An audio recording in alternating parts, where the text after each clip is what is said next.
അസ്സലാമലൈക്കും. നബി സല്ലല്ലാഹു അലൈഹി വസല്ലമ തങ്ങളുടെ പുണ്യജീവിത ചരിത്രമാണ് നമ്മളിവിടെ ചർച്ച ചെയ്യുന്നത്. അതിൻ്റെ 25-ാം ഭാഗം ആരംഭിക്കുകയാണ്.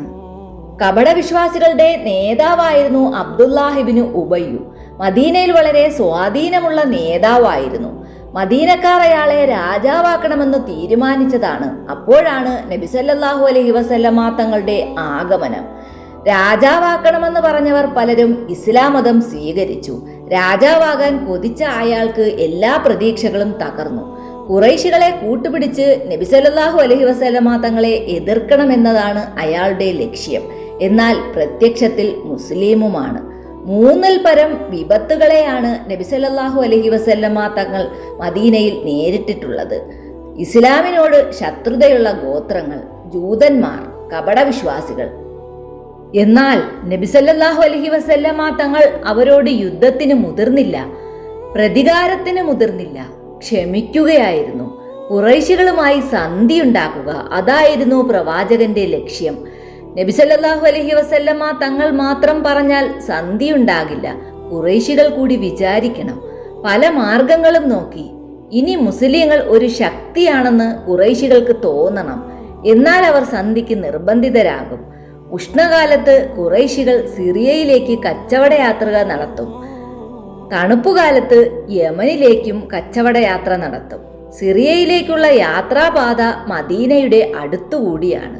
സിറിയയിലേക്കുള്ള കച്ചവട സംഘത്തെ ആക്രമിക്കാം. അപ്പോൾ അവർ സന്ധിക്ക് തയ്യാറാകും.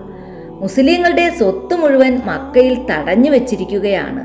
സന്ധിയായാൽ അത് സംസാരിക്കുവാൻ മാർഗം തെളിയും, അല്ലാതെ വേറെ വഴികളില്ല. എന്നാൽ മുസ്ലിങ്ങളെ തകർക്കാൻ ഖുറൈശികൾ ശക്തി പ്രാപിക്കുവാനുള്ള മാർഗങ്ങൾ നോക്കുകയായിരുന്നു. ഏത് സമയത്തും ഖുറൈശികളുടെ ആക്രമണം മദീനയിൽ ഉണ്ടാവുന്നു. പേടിയില്ലാതെ ഉറങ്ങാൻ തന്നെ കഴിയുമായിരുന്നില്ല. നബി സല്ലല്ലാഹു അലൈഹി വസല്ലമ തങ്ങൾക്ക് വരെ കാവലേർപ്പെടുത്തേണ്ടി വന്നു. നബി സല്ലല്ലാഹു അലൈഹി വസല്ലമ തങ്ങളുടെ സുരക്ഷ അല്ലാഹു തആല ഏറ്റെടുത്തെന്ന് ഖുർആൻ ആയത്ത് ഇറങ്ങിയപ്പോഴാണ് സുരക്ഷാ സൈനികരെ സ്വഹാബികൾ പിൻവലിച്ചത്. ബൈത്തുൽ മുഖദ്ദിസിൽ നിന്ന് കഅബയിലേക്ക് കിബില മാറ്റിയതോടെ ജൂതന്മാർ ഇസ്ലാമിനെ വളരെ നിന്ദിച്ച് സംസാരിക്കാൻ തുടങ്ങി. മക്കയിൽ നിന്ന് ഒരു ഖുറൈശി സംഘം ഷാമിലേക്ക് പോയിട്ടുണ്ടെന്ന് നബി സല്ലല്ലാഹു അലൈഹി വസല്ലമ തങ്ങൾക്ക് വിവരം ലഭിച്ചു. അവരെ തടയാൻ പ്രവാചകൻ തീരുമാനിച്ചു. അതിന്റെ വലിപ്പമൊന്നും അറിയില്ല, വെറുതെ ഒന്ന് പേടിപ്പിക്കുക, അത്ര തന്നെ. അതുകൊണ്ടുണ്ടാകുന്ന നേട്ടം, ഖുറൈശികൾക്ക് സ്വന്തമായി കച്ചവടയാത്ര നടത്താം, മുസ്ലിങ്ങൾക്ക് മതപ്രചരണവും നടത്താം. ഇങ്ങനെ ഒരു സന്ധിയാണ് വേണ്ടത്. 30 മുഹാജിറുകളെ അയക്കാൻ തീരുമാനിച്ചു. അവരുടെ നേതാവായി ഹംസ റളിയല്ലാഹു അൻഹുവിനെയും തീരുമാനിച്ചു. ഖുറൈശി സംഘത്തിൽ 300ഓളം ഒട്ടകങ്ങൾ ഉണ്ടായിരുന്നു. ഖുറൈശികളുടെ കച്ചവടത്തിന്റെ നേതൃത്വം അബൂജഹലിനായിരുന്നു. അവർ അടുത്തെത്തി. വെളുത്ത കൊടി കണ്ടു. മുസ്ലിം സംഘം കച്ചവട സംഘത്തെ തടഞ്ഞു. കടൽക്കരയിലുള്ള ഒരു പ്രദേശത്ത് വെച്ചാണ് ഇരുകൂട്ടരും കണ്ടുമുട്ടിയത്. ഐസ് എന്നാണ് പ്രദേശത്തിന്റെ പേര്. ഇരുകൂട്ടരും ഏറ്റുമുട്ടലിന്റെ വക്കിലെത്തി. ഇരുകൂട്ടർക്കും സുപരിചിതനായ ഒരാൾ ഇടപെട്ടു. മജിദ് ഇബ്നു അംറുൽ ജുഹൈനി എന്നാണ് അയാളുടെ പേര്. അദ്ദേഹം സംഘർഷം ഒഴിവാക്കി വിട്ടു. ഒരു സംഘർഷം ഒഴിവായതിൽ നബി സല്ലല്ലാഹു അലൈഹി വസല്ലമ തങ്ങൾ വളരെ സന്തോഷിച്ചു. ഒരു മുന്നറിയിപ്പ് നൽകുക, അത്രേ കരുതിയുള്ളൂ. ഇതേ കൊല്ലം തന്നെ മറ്റൊരു സംഭവം കൂടി നടന്നു. അത് ശവ്വാൽ മാസത്തിലായിരുന്നു. അതും ഒരു മുന്നറിയിപ്പിന് വേണ്ടി തന്നെയായിരുന്നു. സമുദ്രതീരത്തുള്ള ഒരു പ്രദേശമാണ് റാബ്. അവിടേക്കാണ് മുസ്ലിങ്ങൾ നീങ്ങിയത്. അബൂ സുഫിയാന്റെ 200ഓളം ഒട്ടകങ്ങൾ ചരക്ക് ചുമന്നു വരികയാണ്. ഇരു സംഘങ്ങളും പരസ്പരം അമ്പെയ്ത്ത് നടത്തി. മുസ്ലിങ്ങളോട് പിടിച്ചു നിൽക്കാൻ കഴിയാതെ അബൂ സുഫിയാൻ തന്റെ സംഘത്തെയും കൊണ്ട് ഓടി മറയുകയാണുണ്ടായത്. മുസ്ലിങ്ങൾ അവരെ പിന്തുടർന്നില്ല. മുസ്ലിങ്ങൾ ശക്തരാണെന്ന ധാരണ ഖുറൈശികൾക്കുണ്ടായി. അതുകൊണ്ട് അവർ കൂടുതൽ ശക്തി സംഭരിക്കാൻ തീരുമാനിച്ചു. സന്ധി എന്ന ചിന്ത തന്നെ അവർക്കില്ല. ഇസ്ലാമിക ചരിത്രത്തിൽ ത്യാഗത്തിന്റെയും സഹനത്തിന്റെയും ക്ഷമയുടെയും അനേക രംഗങ്ങൾ നമുക്ക് കാണാൻ സാധിക്കും. ഹിജ്റ 2-ാം വർഷം സഫർ 12-ന് നബി സല്ലല്ലാഹു അലൈഹി വസല്ലമ തങ്ങളും 60 മുഹാജിറുകളും കൂടി റംദാനിലേക്ക് പുറപ്പെട്ടു. ഖുറൈശികളുടെ ഒരു കച്ചവട സംഘത്തെ ലക്ഷ്യം വെച്ചാണ് പുറപ്പെട്ടത്. നബി സല്ലല്ലാഹു അലൈഹി വസല്ലമ തങ്ങളും സ്വഹാബകളും അവിടെ എത്തുമ്പോഴേക്ക് ഖുറൈശികളുടെ കച്ചവട സംഘം കടന്നുപോയിരുന്നു. എന്നാൽ ഈ യാത്ര കൊണ്ട് മറ്റൊരു നേട്ടമുണ്ടായി. ബനു സമ്രത്ത് ഗോത്രക്കാരുമായി ഒന്ന് സംസാരിക്കാനും ഒരു വ്യവസ്ഥയിലെത്താനും കഴിഞ്ഞു. മുസ്ലിങ്ങളുടെ ശത്രുക്കളെ ബനു സമ്രത്ത് സഹായിക്കുകയില്ല, ബനു സമ്രത്തിന്റെ ശത്രുക്കളെ മുസ്ലിങ്ങളും സഹായിക്കുകയില്ല. അതാണ് വ്യവസ്ഥ. ഇതെല്ലാം കഴിഞ്ഞ് മദീനയിൽ തിരിച്ചെത്തിയപ്പോൾ 15 ദിവസം കഴിഞ്ഞു. മക്കയിൽ നിന്ന് ധാരാളം ധനം മുടക്കിയുള്ള കച്ചവട സംഘം വരുന്നുവെന്ന് നബി സല്ലല്ലാഹു അലൈഹി വസല്ലമ തങ്ങൾ അറിഞ്ഞു. അവർ കച്ചവടത്തിന് ഇറങ്ങുന്നത് തന്നെ കച്ചവടത്തിൽ നിന്ന് അധിക ലാഭമുണ്ടാക്കി യുദ്ധഫണ്ട് ശേഖരണം നടത്താൻ വേണ്ടിയായിരുന്നു. യുദ്ധം നടത്തി മുസ്ലിങ്ങളെ തുടച്ചു നീക്കുക, അതാണ് പദ്ധതി. അബൂജഹലായിരുന്നു ഈ സംഘത്തിന്റെ നേതാവ്. എല്ലാ വീട്ടുകാർക്കും ഈ കച്ചവട സംഘത്തിന്റെ കാര്യത്തിൽ ഉത്കണ്ഠയുണ്ട്. എന്തെന്നാൽ എല്ലാവരുടെയും ധനം ഇതിലുണ്ട്.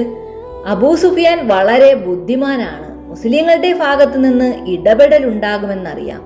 അതീവ ജാഗ്രതയോടെയാണ് യാത്ര തുടരുന്നത്. ഈ സംഘത്തെ തടയാൻ നബി സല്ലല്ലാഹു അലൈഹി വസല്ലമ തങ്ങൾ 150 സഹാബികളുമായി പുറപ്പെട്ടു. അവർ ഉഷൈറ എന്ന സ്ഥലത്തെത്തി. അപ്പോഴേക്കും അബൂ സുഫിയാനും സംഘവും ഷാമിലേക്ക് പോയി കഴിഞ്ഞിരുന്നു. ഷാമിൽ നിന്ന് മടങ്ങി വരുമ്പോൾ തടയാം, അവരങ്ങനെ തീരുമാനിച്ചു മടങ്ങി. ഈ യാത്രയിൽ ബനൂ മുജ്രിദ് ഗോത്രക്കാരുമായി ഒരു കരാറുണ്ടാക്കാൻ സാധിച്ചു.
അലൈഹി വസല്ലമ തങ്ങൾ പറഞ്ഞതുപോലെ ഖുറൈശികളുടെ നീക്കം നിരീക്ഷിക്കുകയായിരുന്നു.